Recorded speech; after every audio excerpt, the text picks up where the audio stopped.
साथियों, ऐसी बलिदानी कौम और इस कौम को हमेशा इतिहास के अंदर नकार दिया गया। सब लोग बर्दाश्त करके घर में बैठते हो और अपने नेताओं से यह सवाल नहीं पूछते कि क्यों हमारी कौम के सैनिकों को वहां पर जेलों में बंद करा गया।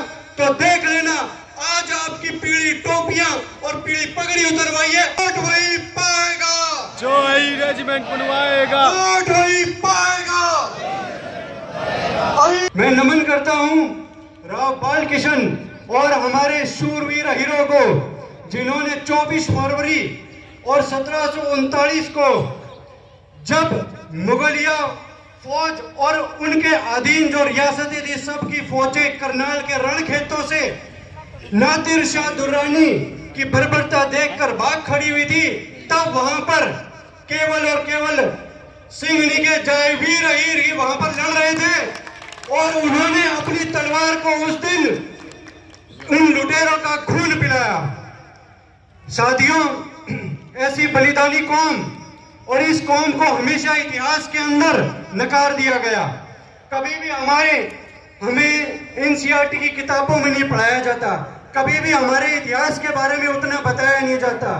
क्या कारण रहा है इसका कि कहीं हमेशा हमें इतिहास के अंदर नकार दिया गया? इसका सबसे मुख्य कारण रहा है कि हमारे पास हमारे खुद के इतिहासकार नहीं थे।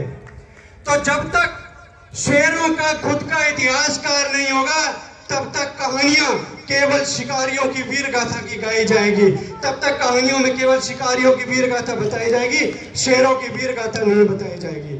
तो मैं निवेदन करूंगा हमारे जो युवा साथी हैं उनसे कि आप सभी ज्यादा से ज्यादा अपनी कौम के इतिहास को पढ़ें और अपने गोत्र के इतिहास को पढ़ें और उसका प्रचार करें, आने वाली पीढ़ियों को उसके बारे में बताएं।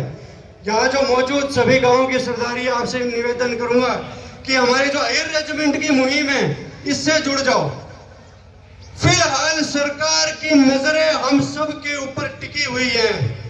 हम यहाँ चीना के अंदर कितने आदमी इकट्ठे हुए हैं, ये मोदी साहब की ऑफिस के अंदर पूरी रिपोर्ट जा रही है, यह रिपोर्टें जा रही हैं, हमारी फोटोएं जा रही हैं, वीडियो जा रही हैं।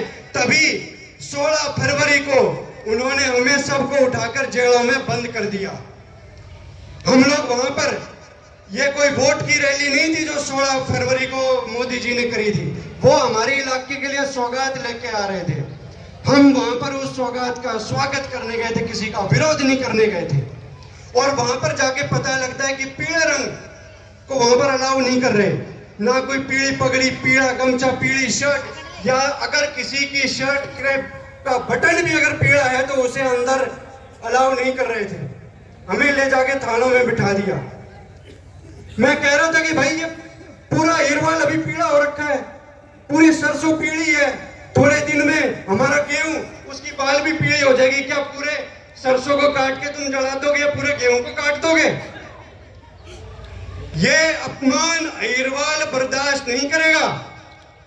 अगर ये अपमान आप सब लोग बर्दाश्त करके घर में बैठते हो और अपने नेताओं से यह सवाल नहीं पूछते कि क्यों हमारी कौम के सैनिकों को वहां पर जेलों में बंद करा गया, तो देख लेना, आज आपकी पीढ़ी टोपियां और पीढ़ी पगड़ी उतरवाइए।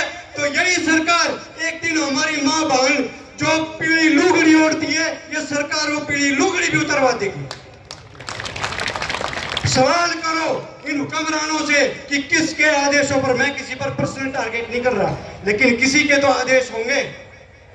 अहिरवाल के अंदर पीला इज इक्वल टू ब्लैक बना दिया इन्होंने। इससे ज्यादा मैं और कुछ नहीं कहूंगा। मुझे समय देने के लिए आप सभी का धन्यवाद। जय हिंद, जय भारत। एक नारा लगा दो बस, वोट वही पाएगा जो वही रेजिमेंट बनवाएगा, वोट वही पाएगा। Regiment, regiment. बहुत बहुत